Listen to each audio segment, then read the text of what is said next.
Let me ask a question that probably anybody in the audience out here would love to know, who's in a position where they're thinking about doing something like what you all have done. Where the hell did you get the money? Want to start? Sure, go ahead.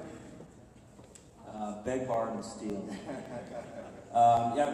We leveraged the initial company off of credit cards, to be honest with you, and we did anything we could to get ourselves full time. I used to work at Booz Allen Hamilton, and my business partner Pat worked at General Dynamics, and we literally did anything, borrowed from family, took out credit cards just to get full time and give us about 6 months so we could build a prototype and get it to market. And then from there we raised a small angel round and did it a little bit. It was a little unorthodox. We did it in chunks rather than raising a huge round at first. And now we've raised about $3 million, and we're probably doing an institutional round next year. Still wearing the same Booz Allen Hamilton clothes too, right? No, I think advice for people that are out there considering a capital raise or raising your funds, you want to stay private as long as you can. You want to stay angel and or private capital as long as you can. I've actually had a few ventures. The first one we did bootstrap. We literally did the same thing back in 1990 with credit cards. Actually took out $60,000 in credit card debt and funded the business in 1990. And then 6 months later we had 1.6 million in sales, which was a very lucky strike, right? I mean, that's not a normal scenario. With the Active Network, which I co-founded in 97, we raised venture capital. And we went the venture capital route and actually raised several $100 million in venture capital over the next decade. With Bump Network, we raised only privates, and my advice is to stay private as long as you can, so that when you are at the discussion table with a venture group, you can dictate your own terms, which is, it's hard, but right now, if you have a great idea and you're passionate about it, you can do it. Great. I'll build a little bit on what Mitch said. When we first started off, I had done a previous venture, so I kind of funded the company myself.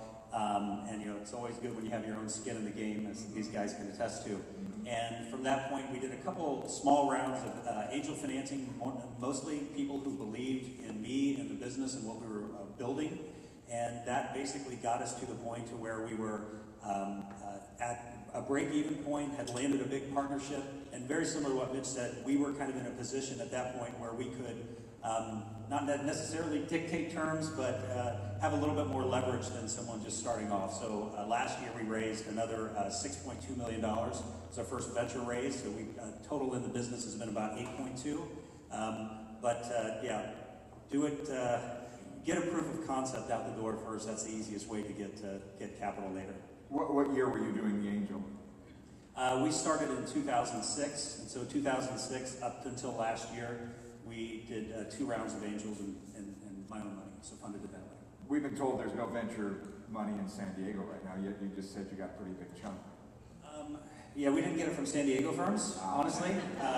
So let me just be as blunt as I can. But here's the bottom line, is that if you're building something real, it doesn't matter where the money comes. We love for it to be San Diego, but if you're building something real, you will get noticed by the Bay Area firms, and that's the truth of the matter. I imagine most of you guys have taken that 6:30 flight to San Jose at least once or twice. Go ahead. So I did everything the hard way. I think Lars and you guys self-funded, but we only raised about $600 grand from family and friends, and I did exactly the opposite of what they say to do. I picked a business partner we were friends with, went into internet space. We had no internet experience. We've been selling advertising, one had been in marketing promotions, had no idea what we were doing. His brother gave us 20 grand, and we thought we were going to build a website. And we flew 15 and then 20 in like 60 days, and like in 9 months it failed. We had to reiterate into a new model. Luckily we had a small product that we could sell. We were always good at selling things. And then eventually after 2 years, we started in 2008, 2009, we came up with the Deal Current Network. I actually worked at Active.com, so for a year while I was building the business, I had a full-time job, and without that learning curve, I wouldn't have been able to do what we're doing today. Applied that experience to a new market, and we just 10, 20, 50, 100 grand here and there over 4 years, and anyone that would, like Steven said, believe in us, listen to us, give us the time, give me money, and leave me alone. Because if they followed us every month like a board of directors, they'd be like, what are you doing? We kind of figured it out, and eventually if you keep trying, that's what entrepreneurship's about. You just get better, and you build, so much stronger because you just learn. The learning curve goes up the rock. So if you can start, I can say do it. It's the worst that can happen. Don't you hate it when those investors want to ask questions about what your company's doing? It really drives you crazy. Lars? Yeah, so we have a little bit of a different story. How many of you are veterans in the audience? Any of you get out of the military rich? Yeah, it doesn't happen. So when I got out, I was kind of confronted with, what do you do now? And I had this idea, and I got a couple books from Barnes and Noble and thought it would be kind of cool to come up with just something that might be worthwhile that a company might want to pay us for.